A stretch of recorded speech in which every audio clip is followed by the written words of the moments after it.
Good morning students. आज हिंदी में पढ़ेंगे पाठ 17 तृतीयलिंग का बोध। तो तृतीयलिंग का बोध कब से हुआ और इन समुदाय के लोगों का जो है क्या एक योगदान रहा, और इस चैप्टर में आप लोग को पता चलेगा, जानेंगे हम सब कि इन लोगों का प्राचीन काल में क्या योगदान रहा और पुरातन में, है ना, और अभी वर्तमान में, और इससे पहले इन लोगों का क्या क्या योगदान रहा उसे इस चैप्टर में पढ़ेंगे, थर्ड जेंडर समुदाय के लोगों का। ओके, तो चलिए स्टार्ट करते हैं। Page number 93। प्राचीन काल में इस काल के संबंध में जो तथ्य मिलते हैं यद्यपि उसका ऐतिहासिक प्रमाण नहीं है, फिर भी प्राचीन पौराणिक कथाओं के माध्यम से यह जानकारी जरूर मिलती है कि इस काल में लोग इस समुदाय के प्रति काफ़ी सकारात्मक थे। मीन्स जो है इस समुदाय के लोगों के प्रति सकारात्मक सोच थे। मीन्स उनको घृणा की दृष्टि से नहीं देखते थे, न ही जो है नकारात्मकता उनके बारे में थे लोगों के मन में। इस काल की कथाओं में तृतीयलिंग समुदाय के पात्र काफ़ी आदर्शवादी थे, है ना। रामचरितमानस, भागवत, महाभारत व अन्य पुराणों में अनेक बार किन्नरों का उल्लेख मिलता है।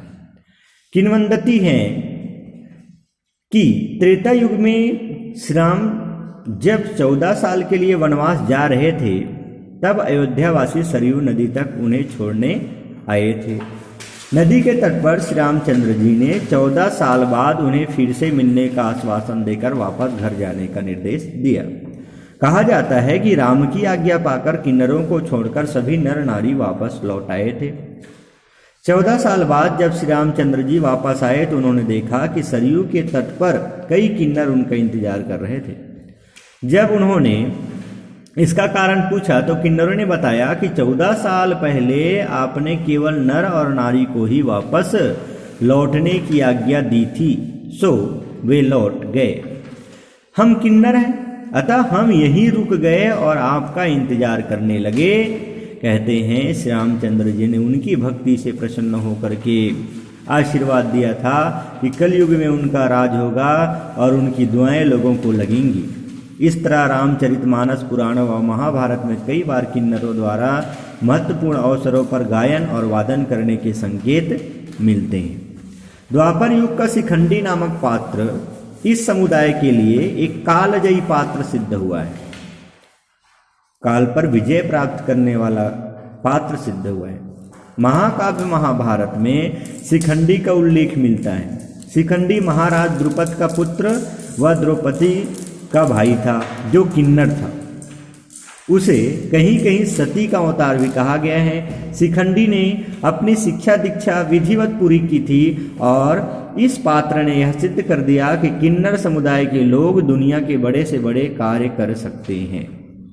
कहा जाता है कि शिखंडी ने धर्म की रक्षा के लिए महाभारत का युद्ध लड़ा था। उसकी प्रतिभा को देख श्री कृष्ण ने उसे महाभारत के युद्ध में सेनापति का भी पद दिए थे, सेनापति भी बनाए थे। गीता के पहले अध्याय में लिखा है कि शिखंडी चा महारथा, अर्थात महारथी था। शिखंडी एक महारथी था। उपर्युक्त कथाएं इस बात की प्रमाण है कि उस काल में इस समुदाय के लोग जो होते थे, थर्ड जेंडर के लोग होते हैं, उनको भी काफ़ी सामाजिक मान्यता मिली हुई थी। ये कथाएं काल्पनिक व या ऐतिहासिक हैं, यह यद्यपि बहस का विषय हो सकता है, पर इन कथाओं को समाज में जिस प्रकार स्वीकृति मिली इससे प्रमाणित होता है कि उस काल में थर्ड जेंडर समुदाय के व्यक्तित्व के विकास के लिए उपयुक्त व्यवस्था थी। अब देखते हैं मध्यकाल। मध्यकाल के बारे में जान लेते हैं। इस काल के संबंध में कुछ ऐतिहासिक प्रमाण मिलते हैं।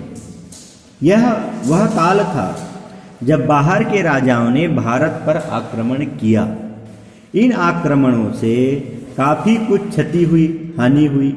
वहीं कई क्षेत्रों में सांस्कृतिक विविधता का भी विकास हुआ। वे अपने साथ अपने देशों की संस्कृति सभ्यता लेकर यहाँ आए थे। इससे हमारी संस्कृति काफ़ी समृद्ध हुई। कुछ मुसलमान राजाओं ने थर्ड जेंडर समुदाय के लोगों को अपने महलों में राजकुमारियों व रानियों के अंगरक्षकों के रूप में रानीवास में नियुक्त कर दिए। उनको भी एक पद दे दिए। मध्यकालीन ऐतिहासिक दस्तावेजों से जानकारी मिलती है कि कुछ मुगल राजाओं ने किन्नरों को गुप्तचर विभाग व सेना विभाग में भी कार्य करवाया। इसी तरह कई मुगल राजाओं ने किन्नरों को बहुत इज्जत से आश्रय दिया था। गान व नृत्य कलाओं के ये विशारद हुआ करते थे। इस काल में बनी परंपराओं का आज भी त्योहारों किन्नरों के आश्रम में पालन होता है। त्योहारों मीन्स किन्नरों के आश्रम में क्या होते हैं, पालन होता है। लगातार आक्रमण और राजनीतिक अस्थिरता के चलते किन्नर अपने आप को असुरक्षित मानने लगे।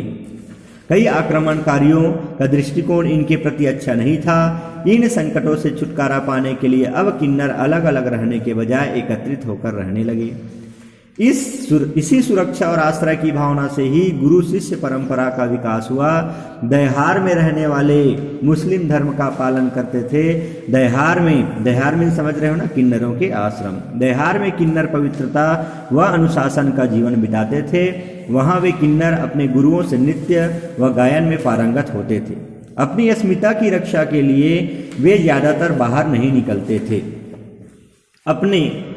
है ना, इस प्रकार से क्या करते थे, केवल अपनी अस्मिता की रक्षा के लिए वे ज्यादातर बाहर नहीं निकलते थे। वहीं किन्नरों जो उनके आश्रम होते थे वहीं रहते थे। केवल अपने आजीविका के लिए साल में 1-2 बार बधाई मांगने निकला करते थे।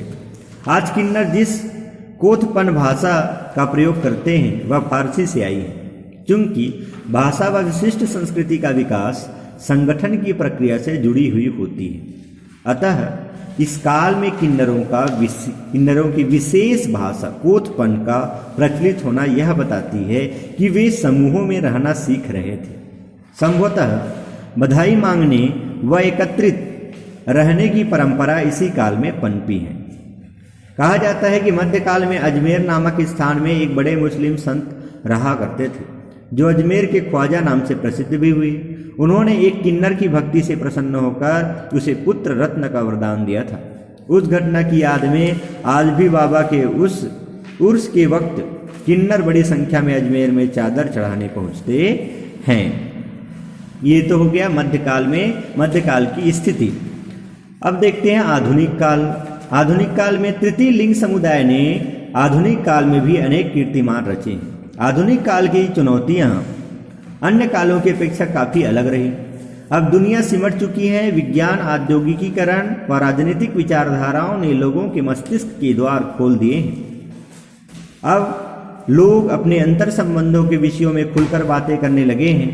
समुदाय के कई लेखकों ने अपने यौन संबंधों व प्रेम प्रसंगों के बारे में काफी खुलकर लिखना शुरू भी कर दिया। यौन व्यवहार को समाज में मान्यता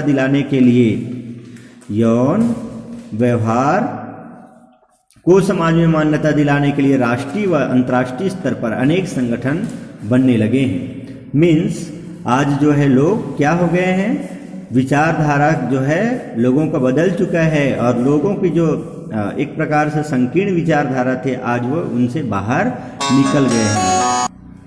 इसमें नाज, यूनिसेफ, मित्र श्रृंगार, हमसफर व दक्षिण भारत में थर्ड जेंडर वेलफेयर सोसाइटियों का गठन हुआ। सुप्रीम कोर्ट ने जैसे ही धारा 370 में संशोधन किया, काफी लोग खुलकर सामने आने लगे। राष्ट्रीय एड्स नियंत्रण संगठन ने थर्ड जेंडर समुदाय के लोगों के स्वास्थ्य व अन्य अधिकारों के लिए लक्ष्यगत हस्तक्षेप परियोजनाएं चलाई गई। इसके तहत भी लोग संगठित होने लगे, जुड़ने लगे, है ना। और थर्ड जेंडर के यौन व्यवहारों पर इतनी बारीकियों से काम हुआ कि इस समुदाय के अंतर्गत पाई जाने वाली विभिन्नताओं का परिचय मिला। इन विभिन्न समूहों को अलग अलग नाम भी दिया गया, जैसे किन्नर, टीजी आदि। यहाँ एक बात उल्लेख करना आवश्यक है कि अब किन्नर उसे कहा जाता है जो नारी वेश में पवित्रता व अनुशासन की जिंदगी जीते हैं, अतः किन्नर एक आदर्शवादी नाम हो गया। तृतीय लिंग समुदाय के लोगों ने कारपोरेट, समाज सेवा, राजनीति, फैशन, संगीत व अन्य क्षेत्रों में लोहा मनवाया। इनकी प्रतिभा को देख लोग दांतों तले उंगली दबाने के लिए मजबूर हो गए। Sylvester merchant, Lakshmi Narayan Tripathi, Manendra Singh Goyal, fashion designer Rohit व विधायक शबनम मौसी आदि प्रमुख हैं। इस प्रकार हम देख सकते हैं कि इस समुदाय के अंदर कई क्षमताएं और प्रतिभाएं छिपी हुई हैं। समुदाय को मुख्य धारा से जोड़ना बहुत जरूरी है ताकि इनकी प्रतिभा व शक्ति का उपयोग समाज को श्रेष्ठ और सुंदर बनाने में किया जा सके। अतः हमें ऐसी सामाजिक व्यवस्था का निर्माण करना बहुत जरूरी है जहां तृतीय लिंग समुदाय का प्रत्येक व्यक्ति अपने संपूर्ण व्यक्तित्व का विकास कर सके। हमारी भारतीय संस्कृति सदैव ही सर्वे भवन्ति सुखिनः सहना भवतु सहनौ भुनक्तु के आदर्शों पर विकसित हुआ है ना। विश्व का कल्याण तभी संभव है जब यहाँ रहने वाले हर व्यक्ति को अनुकूल वातावरण मिल सके।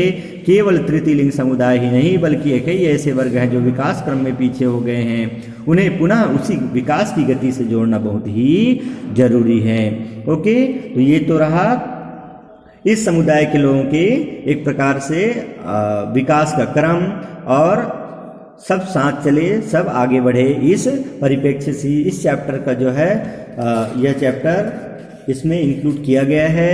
तो इसमें यदि कुछ डाउट हो तो आप लोग मीटिंग में अवश्य कंसल्ट करिएगा। ओके बच्चों।